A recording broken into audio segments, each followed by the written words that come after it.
Assalamualaikum warahmatullahi wabarakatuh. Bismillahirrahmanirrahim. Alhamdulillah wassalatu wassalamu ala Rasulillah wa ala alihi wa sahbihi ajma'in. Amma ba'd. Alhamdulillah, pada pagi ini kita akan baca dari surah Al-Hijr, sambungan ayat semalam, bermula dari ayat yang ke-21. Baik, kita mula. أعوذ بالله من الشيطان الرجيم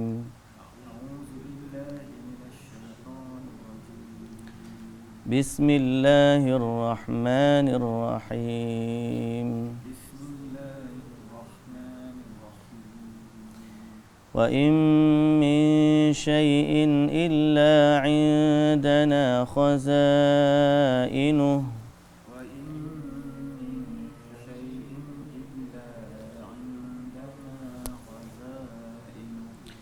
وما ننزله إلا بقدر معلوم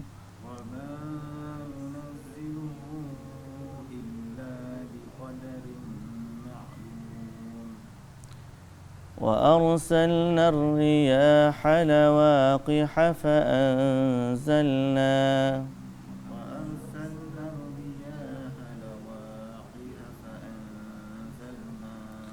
فأنزلنا من السماء ماء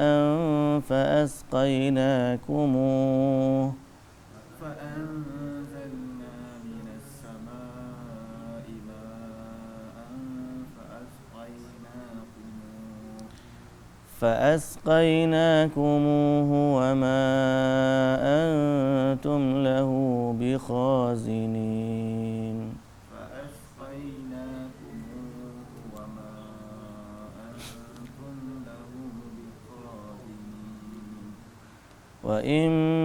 وإنا لنحن نحيي ونميت ونحن الوارثون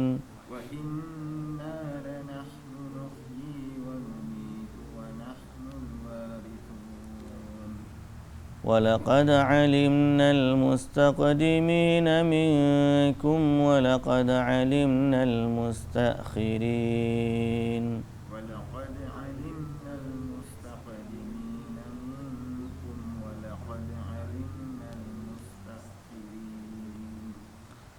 وإن ربك هو يحشرهم إنه حكيم عليم ولقد خلقنا الإنسان من صلصال من حمأ مسنون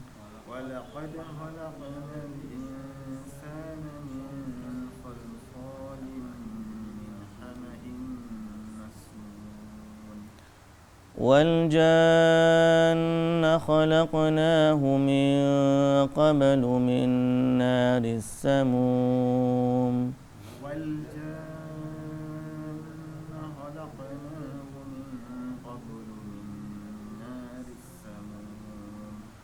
وإذ قال ربك للملائكة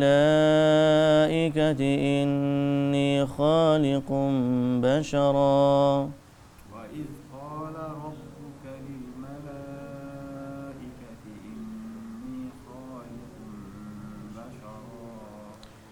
بشرا من صلصال من حمأ مسنون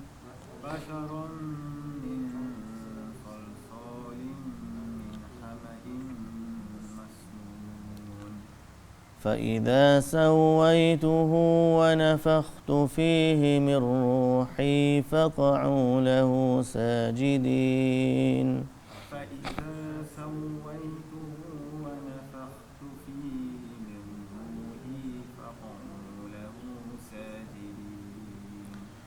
فسجد الملائكة كلهم أجمعون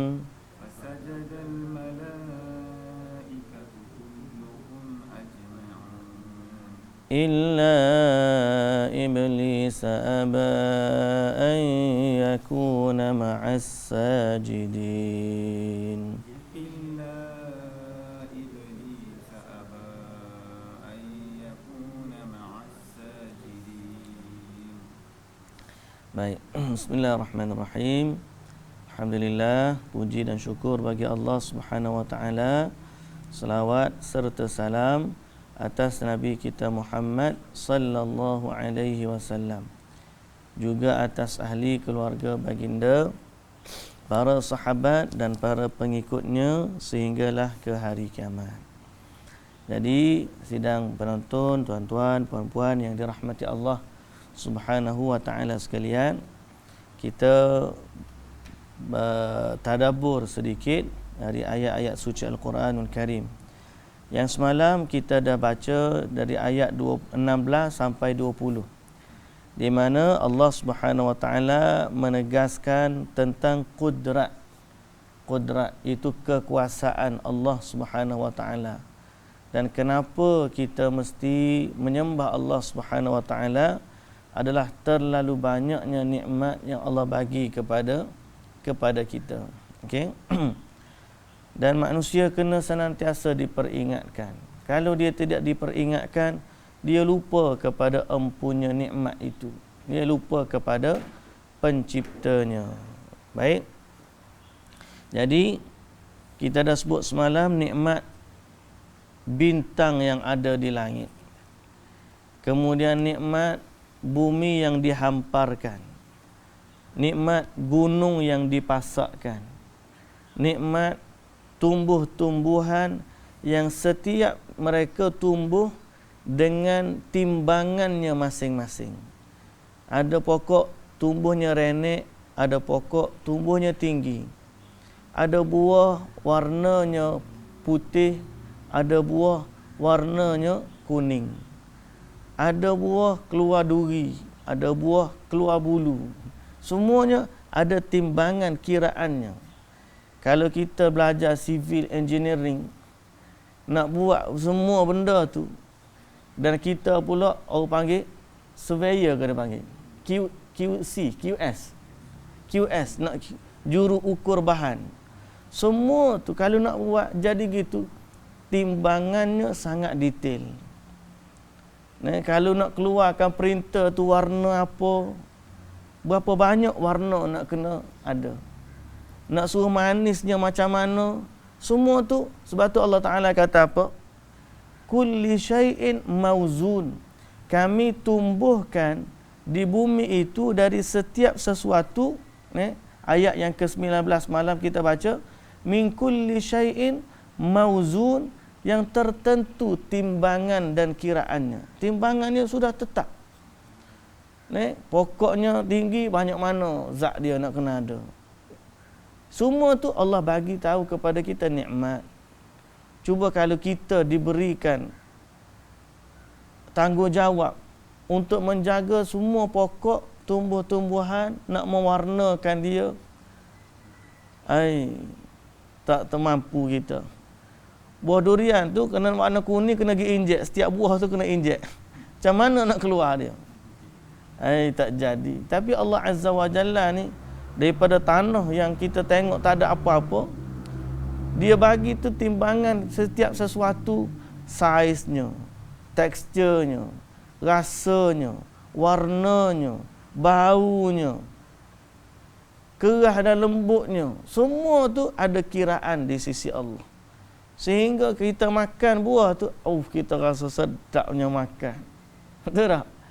Kalau orang nak buat macam tu, tak mampu kita. Tu baru sejenis pokok.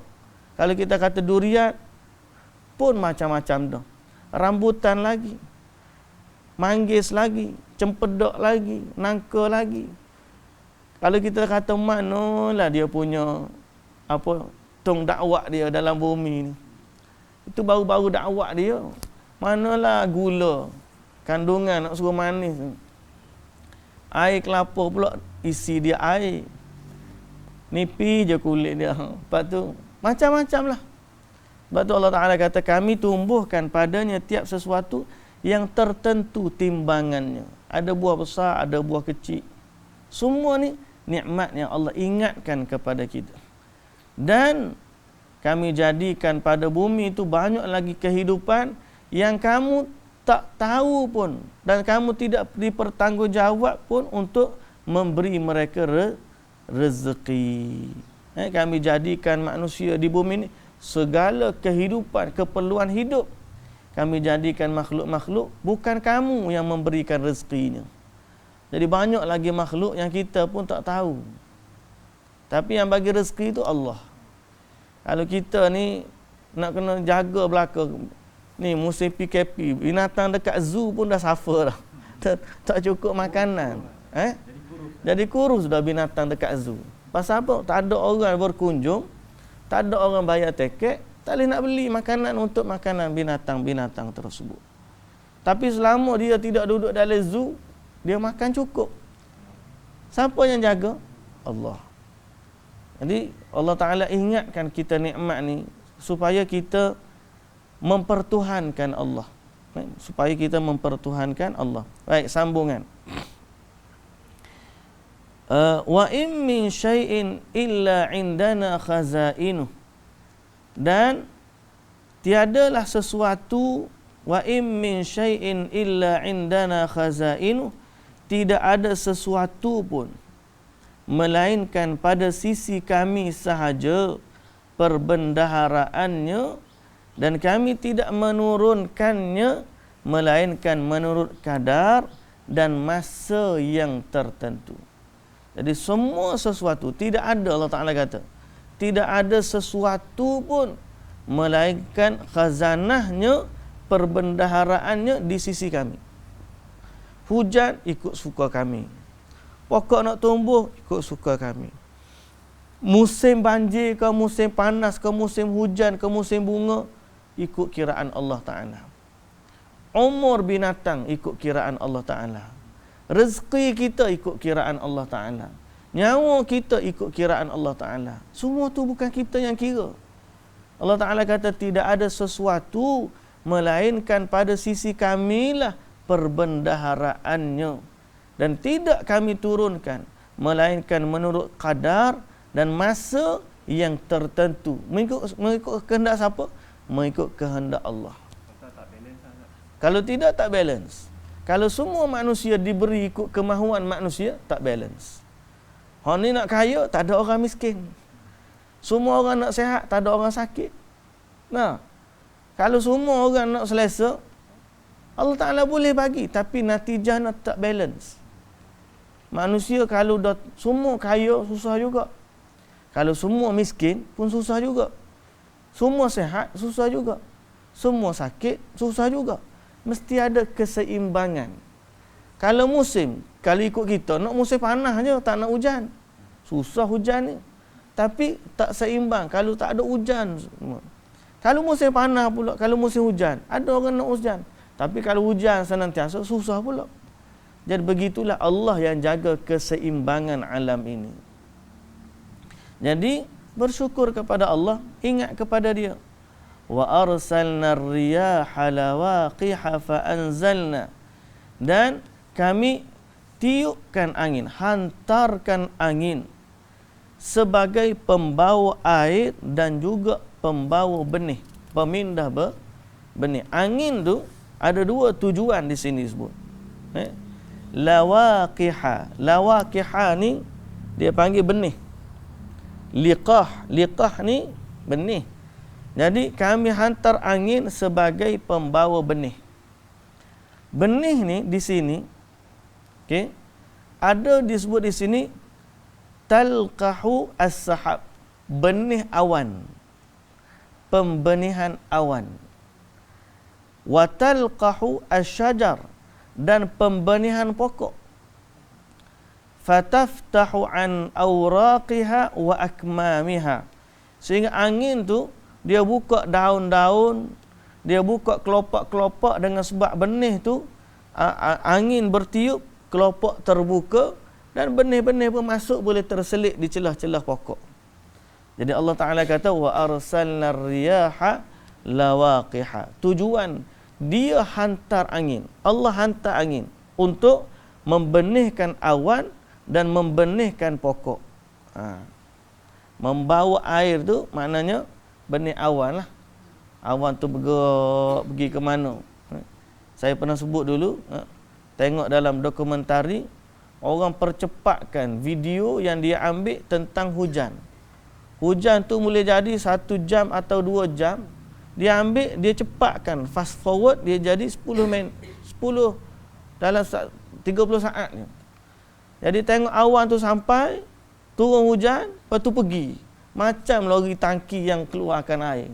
Lori Sabah yang kita baru ni duk tunggu-tunggu kan.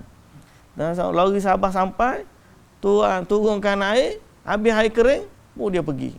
Awan di langit begitulah sifat dia. Air yang ada di awan ditiupkan mana Allah Ta'ala nak suruh pergi, kemudian dicurahkan air tersebut, habis itu dia pun berlalu pergi. Jadi ini kerja Allah, bukan kerja kita. Kita tak mampu ni. Mana ada manusia yang mampu bawa air, pindahkan air daripada satu tempat ke satu tempat dari langit. Saya duduk di Saudi, waktu kita tengok lori pindah air Zam-Zam daripada Mekah nak bawa ke Madinah, berpuluh-puluh lori tangki zaman dulu lah. Sekarang ni dia dah buat piping lah. Piping daripada Mekah ke Madinah, piping. Tu zaman kita. Zaman dulu kalau Nabi ni nak pergi ke haji, ambil air di Mina, bawa pergi ke Arafah, payahnya nak dapat air. Siapa yang mampu pindahkan air? Tak mampu. Tapi Allah Azza wa Jalla, dia pindahkan air daripada laut ni, dia bawa ke tengah padang pasir. Hebat tak hebat Allah? Hebat lah. Cuma kita lah kena mengagungkan dia. Allah Ta'ala sebut ni, nak suruh kita fikir. Kalau kita tak ingat, Allah tetap Tuhan. Dia tetap maha berkuasa. Tak kurang sedikit pun kekuasaan dia. Kalau tak ada manusia, sembah dia. Tapi dia sebut supaya kita ni berfikir dan beringat, lalu kita kembali kepada Allah. Dan bukanlah kamu yang menyimpannya, yang berkuasa menurunkan atau menyimpannya. Kita tak ada kuasa. Kalau musim tak hujan, Allah nak suruh turun hujan, pergi buat pembenihan awan. Tapi ada hak turun hujan, ada tak turun hujan. Kita tak ada kuasa. Kalau Allah Ta'ala nak suruh turun, turun. Kalau tak turunlah dia. Ini tanda kekuasaan Allah. Baik. Wa inna lanahnu nuhyi wa numit wa nahnul warithin wa nahnul warithun.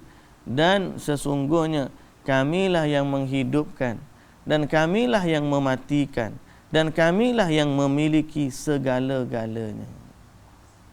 Ini semua kudrat Allah Subhanahu wa Ta'ala. Okey.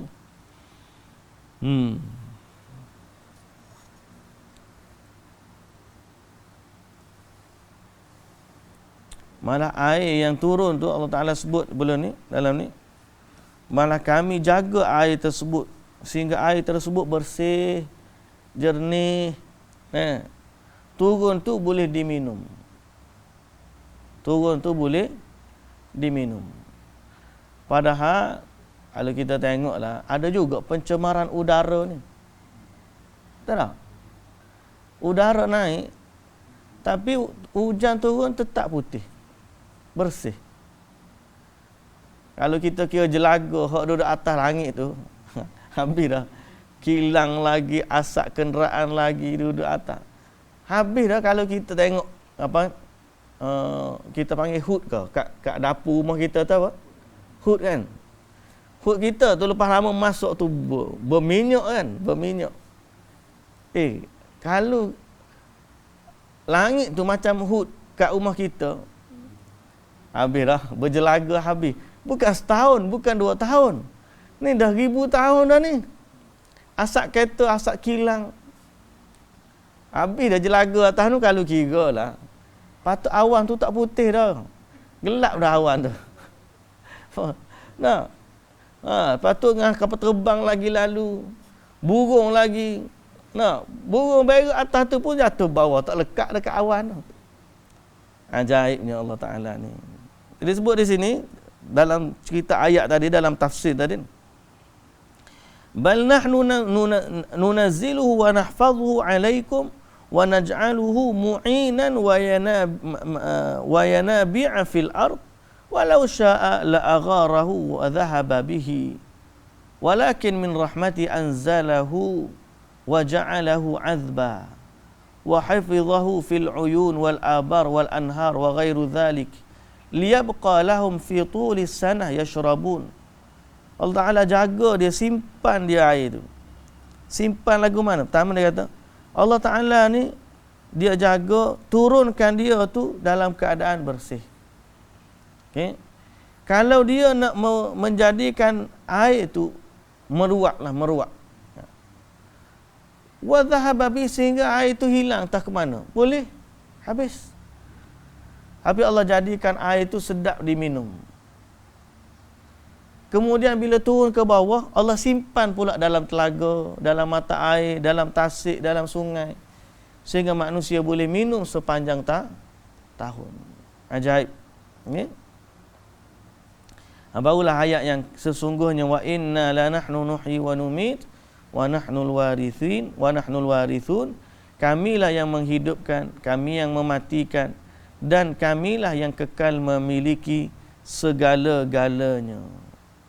Segala-galanya. Ni ma'ruf, tanda kekuasaan Allah Subhanahu wa ta'ala. Kemudian Allah Subhanahu wa ta'ala kata, walaqad alimnal mustaqdimina minkum walaqad alimnal mustakhirin. Sesungguhnya kami telah tahu orang-orang yang segera berbakti di kalangan kamu dan orang-orang yang lambat. Orang-orang yang lambat. Lambat macam mana tu? Qala Ibnu Abbas, mustaqdimun kullu man halaka min ladun Adam alaihi salam wal mustakhirun man huwa hayyun wa man sayati ila yaumil qiyamah. Allah tahu belaka siapa yang nak datang dululah. Semua yang dulu ni orang yang dah meninggal dunia.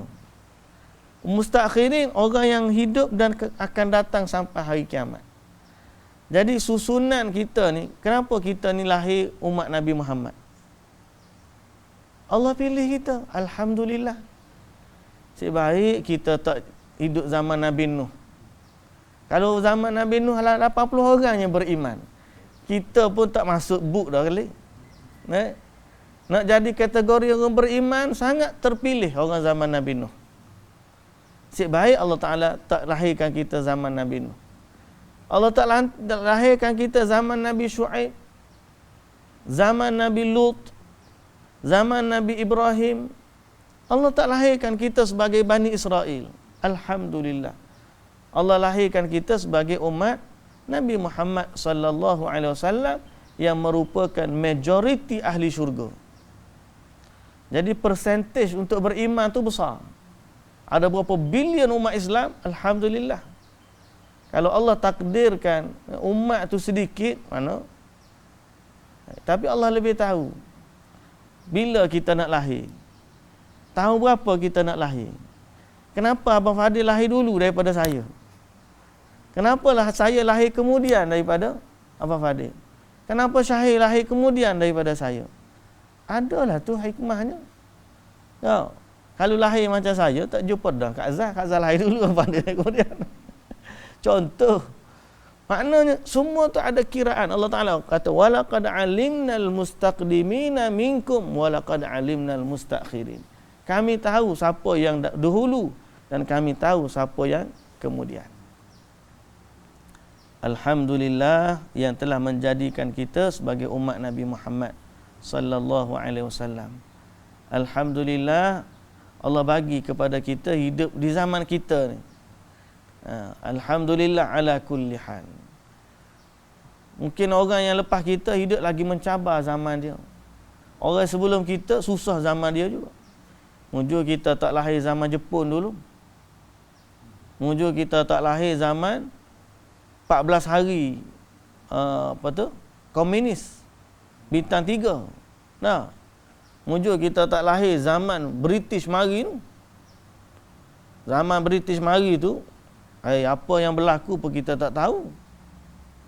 Berapa banyak orang mati disebabkan peperangan, kita tak tahu. Kalau macam Perancis masuk Algeria tu, la ilaha illallah. Pernah dengar kan? Pernah tengok gambar bagaimana Perancis masuk Algeria. Habis. Orang lelaki dikumpulkan, dibunuh, disembelih. Kemaluan dia dipotong, dimasukkan dalam mulut dia. Wanita diperkosa. Anak-anak diperkosa. Mereka dibunuh. Pembersihan etnik. Itu gambar yang sampai kat kita. Yang tak sampai zaman dulu mana ada. Apa gambar resolusi Geneva ke dia panggil? Geneva ke? Tu baru berapa tahun baru. Sebelum ni orang non muslim dia tak ada resolusi tu. Kita je orang Islam 1400 tahun dah ada dah deklarasi keamanan yang Islam bagi. Jangan rosakkan mayat, jangan. Orang non muslim tak ada tu. Jadi mujur kita tak hidup zaman tu. Alhamdulillah kita hidup zaman kita lah ni. Zaman di mana Allah bagi kemudahan yang banyak. Allah bagi kenikmatan yang banyak. Anak pinak pun alhamdulillah. Ilmu pun dah banyak. Kalau zaman 60-an dulu, kita mungkin duduk sibuk dengan pok yayih agogo. Nah, alhamdulillah. Zaman kita ni alhamdulillah. Allah pilih kita hidup zaman ni. Jadi selama kita dapat menikmati zaman dan ambil kebanyak mungkin nikmat ni, maka bersyukurlah kepada Allah Subhanahu wa ta'ala. Baik. Walaqad khalaqnal insana min salsalin min hama'im masnun. Kemudian Allah Ta'ala nyatakan bahawa dia jadikan manusia. Wa inna rabbaka huwa yahsyuruhum. Dan sesungguhnya Tuhanmu dialah yang akan menghimpunkan mereka semua. Yang awal, yang kemudian semuanya akan dihimpunkan oleh Allah Subhanahu wa ta'ala. Sesungguhnya dia maha bijaksana lagi maha mengetahui. Okey? Lagi maha mengetahui. Jadi yang awal yang akhir tu semuanya akan kembali dikumpulkan bersama. Masa tu kita boleh tengok lah, dulu ni Nabi Adam, kita boleh tengok Nabi Adam. Kita boleh tengok Nabi Nuh. Dia jumpa semua manusia. Tu Fir'aun. Nampak Fir'aun. Jumpa Fir'aun, nampak. Walaupun dia duduk jauh tu, tapi nampak. Seluruh manusia ni dikumpulkan sekali. Macam mana hari tu? Kita boleh jumpa belaka. Nak jumpa siapa? Kalau kita nak jumpa lah. Paling utama kita nak jumpa Rasulullah sallallahu alaihi wasallam, Nabi kita. Kita nak kumpul dengan Abu Bakar, nak berkumpul dengan Umar, nak berkumpul dengan Sayyidina Uthman, berkumpul dengan Ali, berkumpul dengan para sahabat. Kalau kita ni ikut jalan mereka, kita akan bersama dengan mereka lah. Okay? Kita akan bersama dengan mereka. Walladzina taba'uhum bi ihsanin. Mereka yang mengikuti orang-orang terdahulu dengan kebaikan. Jadi akan jumpa balik. Jumpa balik semua. Yang kita dengar cerita-cerita hebat Imam Syafi'i, Imam Ahmad, Imam Malik. Nanti jumpalah nanti. Kalau kita ikut jalan para salafus salih, kita panggil golongan yang mencontohi generasi sahabat, generasi tabi'in, tabi'ut tabi'in, para ulama Islam. Kita akan jumpa Imam Bukhari. Kita jumpa. Terima kasihlah Imam Bukhari, dulu kamu tulis hadis ni kami boleh baca. Seronok kalau jumpa sama-sama orang Islam tau. Kalau jumpa sama-sama orang kafir, ku raih muka. Jumpa Fir'aun, duduk sekali dengan Fir'aun. La ilaha illallah. Kena azab nanti nanya. Jadi Allah Ta'ala akan kumpulkan kita semua. Kumpul dan kita akan bersama dengan yang awal, yang terakhir. Semua sekali. Innahu hakimun alim, dan dia maha bijaksana lagi maha mengetahui. Walaqad khalaqnal insana min salsalim min hama'im masnun.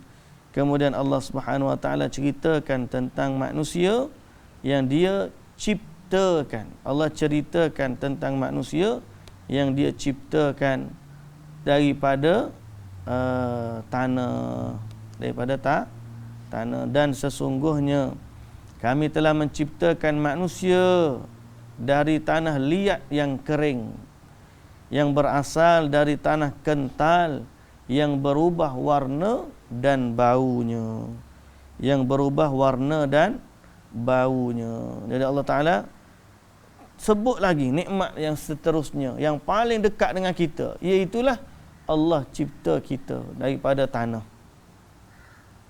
Okey, daripada tanah.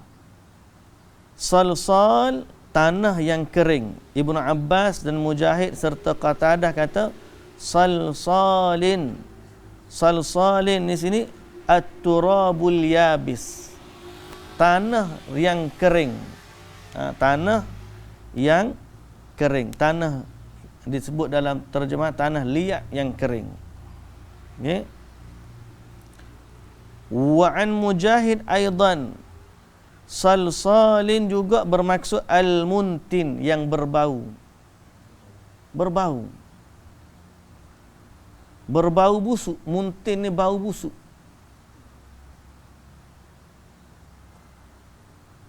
Wa tafsirul ayah bil ayah aula. Ni min salsalin kal fakhar, tembikar, seperti tembikar lah. Qaulu min hama'im masnun ay salsalim min hama'in wa huwa tin, wal masnun al amlas. Banyak, tapi dia bersekitar tanah liat, kering, polos. Polos ni maknanya tak kotor lah. Amlas ni makna tanah macam kita buat tembikar tu lah, tanah liat yang cantik. Tapi kata ada Mujahid sebut ada sedikit bau dia.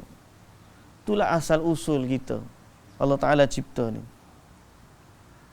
Wal janna khalaqnahu min qablu min naris samum. Dan jin kami ciptakan dia daripada min qabl, sebelum itu. Jadi sebelum manusia. Antara jin dengan manusia, siapa jadi dulu? Jin dulu. Manusia jadi kemudian. Jin dulu. Sebab Allah Ta'ala sebut sini wal janna khalaqnahu min qabl, dan jin kami ciptakan sebelum itu, yakni sebelum penciptaan manusia. Min naris samum, dari angin api yang panasnya menyerak ke liang bulu roma. Panjang dia terjemah. As-samum allati taqtul. Kata Ibnu Abbas, as-samum, api yang panas membunuh. Panas sungguh. Okey.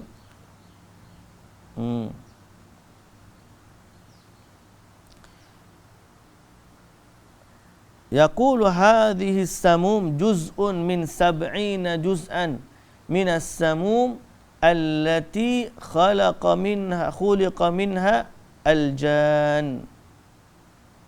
Okey. Al-jan. Kata Abdullah ibnu Mas'ud, kepanasan api yang ada pada hari ini 1/70 daripada panasnya api yang Allah ciptakan darinya jin. Itu disebut dalam tafsir ini daripada Abu Daud At-Tayalisi dengan sanadnya sampai kepada Abdullah bin Mas'ud. Dia kata kepanasan api yang tercipta dengannya jin 70 kali ganda lebih panas daripada api yang ada di dunia. Wallahu ta'ala alam.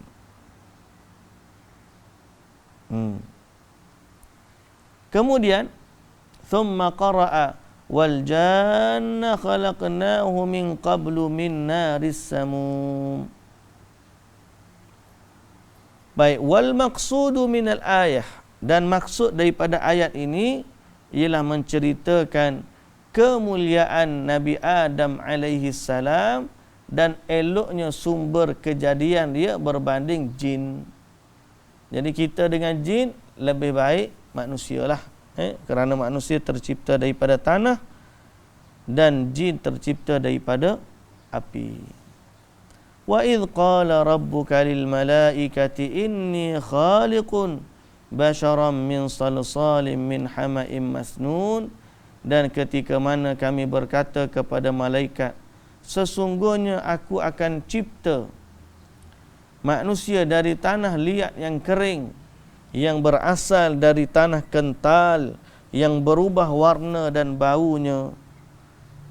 Fa idza sawaituhu, dan apabila aku selesaikan dia, okey, aku sempurnakan kejadiannya. Wa nafakhtu fihi min ruhi, dan aku tiupkan padanya ruh ciptaanku, ruh ciptaanku. Faqa'u lahu sajidin, maka hendaklah kamu sekalian bersujud kepadanya. Ini Allah perintahkan. Ayat ni nak surah apa? Nak tunjuk apa? Nak tunjuk kemuliaan kita sebagai manusia. Cuma manusia tak sedar kemuliaan dia. Kita ni lebih mulia daripada jin, lebih mulia daripada sekalian makhluk. Sebab apa? Sebab Allah Ta'ala dah offer kita macam tu. Siapa yang nak jadi makhluk yang terhebat? Allah Ta'ala buka offer. Siapa dia nak jadi makhluk terhebat? Tapi dengan syarat. Syarat dia, kamu beriman kepada Allah dalam keadaan diuji. Kalau malaikat tidak diuji, binatang tidak diuji, jin dan manusia memilih untuk diuji. Tapi manusialah yang utamanya. Bagi ke gunung tak sanggup, langit tak sanggup, bumi tak sanggup, manusia sanggup. Sanggup untuk diuji. Untuk apa? Untuk jadi makhluk yang terhebat. Baik, dan mereka setuju. Allah Ta'ala mencipta mereka sebagai tanda Allah memuliakan manusia. Semua makhluk Allah, jin ni dan malaikat juga sujud kepada Nabi Adam AS. Tanda kemuliaan. Tanda kemuliaan. Dan dimasukkan ke dalam syurga. Di syurga pun dah diuji dah dengan iblis. Sehingga akhirnya terkeluar daripada syurga, turun ke bumi, dan kemudian diuji lagi untuk kembali. Allah Ta'ala boleh je letak Nabi Adam AS tercipta mula-mula di bumi. Boleh. Malah Allah Ta'ala dah bagi tahu daripada awal lagi kepada malaikat, aku nak cipta di bumi ni khalifah. Kalau kita baca surah Baqarah, mula-mula lagi Allah Ta'ala kata, inni ja'ilun fil ardi khalifah. Aku nak jadikan di bumi khalifah. Tapi kenapa Allah cipta Adam letak di syurga? Sehingga dengan sebab tergodanya Nabi Adam, akhirnya turun ke dunia. Padahal memang Allah Ta'ala nak turun dah ke dunia. Cuma ada hikmah. Wallahu Ta'ala a'lam. Boleh jadi Allah Ta'ala nak suruh manusia faham bahawa itulah tempat asalnya manusia nak kena duduk. Dalam syurga. Itu tanah air kita. Kita hari ni di dunia nak kena kembali ke sana, kena hidup untuk kembali ke syurga. Sebab tu Nabi Adam AS bila sampai hari akhirat, orang kata kepada Nabi Adam AS, kebak Nabi Adam lah kita keluar ke dunia. Nabi Adam AS kata apa? Apakah kamu nak cela aku kepada satu perkara yang Allah dah tulis bila aku tercipta? Begitulah lebih kurang perkataan Nabi Adam AS. Pasal apa? Memang takdir Allah Ta'ala, memang nak buat kita di dunia dah.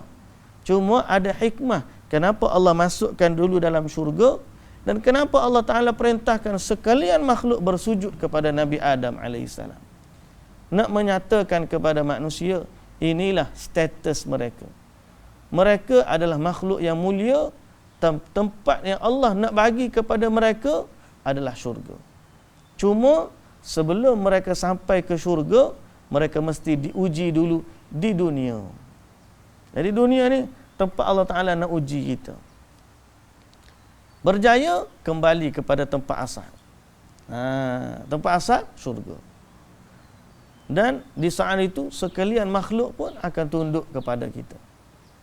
Nabi Adam AS diciptakan oleh Allah untuk di bumi, tapi diciptakan mula-mula tak dalam syurga, malaikat dan jin bersujud kepadanya.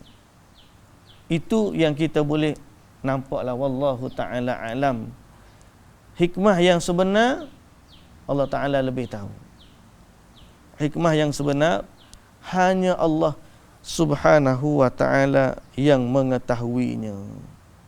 Okey? Sebab itu kehendak Allah. Itu kehendak Allah.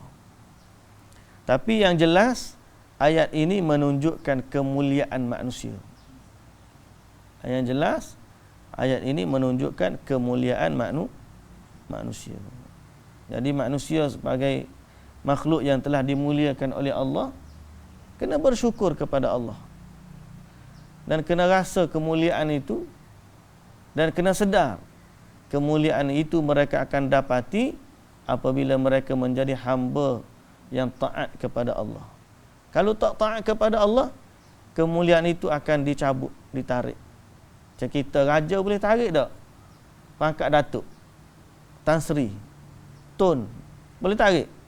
Beta murka, beta tarik semua gelaran. Allah dah bagi kepada keturunan Nabi Adam kemuliaan.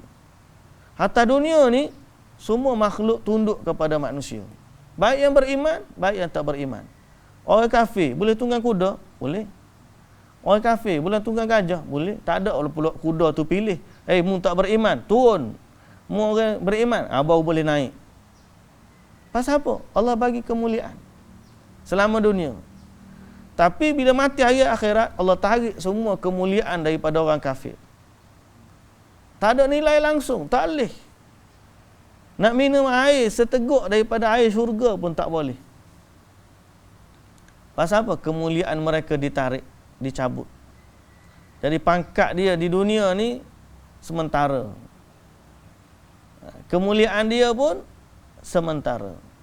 Kalau dia lama duduk di dunia, beriman kepada Allah, mentaati Allah, dia akan kembali kepada Allah. Dilanjutkan kemuliaannya, malah di-upgradekan kemuliaan dia. Duduk dalam syurga bersama dengan ataupun para malaikat bersama dengan para nabi, sehingga malaikat pun memuliakan mereka. Malaikat bagi salam, malaikat sambut di syurga. Kan? Orang masuk syurga, malaikat sambut. Malaikat sambut masuk syurga. Malaikat bagi salam, salamun alaikum, selamat, salam sejahtera. Malaikat sambut di syurga. Tapi bila beriman kepada Allah. Kalau tak beriman kepada Allah, tak ada apa-apa. Allah pun tak berbicara dengan mereka, dan mereka terhumban ke dalam neraka Allah. Dicabut semua kemuliaan sebagai manusia. Malah dia dibakar dalam neraka bersama batu-batu. Sama batu-batu, dan mereka hidup dalam keadaan kehinaan. Okay? Semoga Allah Subhanahu Wa Taala jaga iman kita lah. Okay? Jaga iman kita, jaga amal kita, bagi taufik dan petunjuk kepada kita. Baik. Habis ayat tu, kita kena berhenti situlah. Hari ni lewat sikit pasal cuti, tak apalah. Jadi insya-Allah kita akan sambung pada ayat yang ke 30. Okey. 30 ni cerita perihal malaikat sujud dan seterusnya. Wallahu taala alam. Subhanakallahumma wa bihamdika asyhadu an la ilaha illa anta astaghfiruka wa atubu ilaik. Assalamualaikum warahmatullahi wabarakatuh.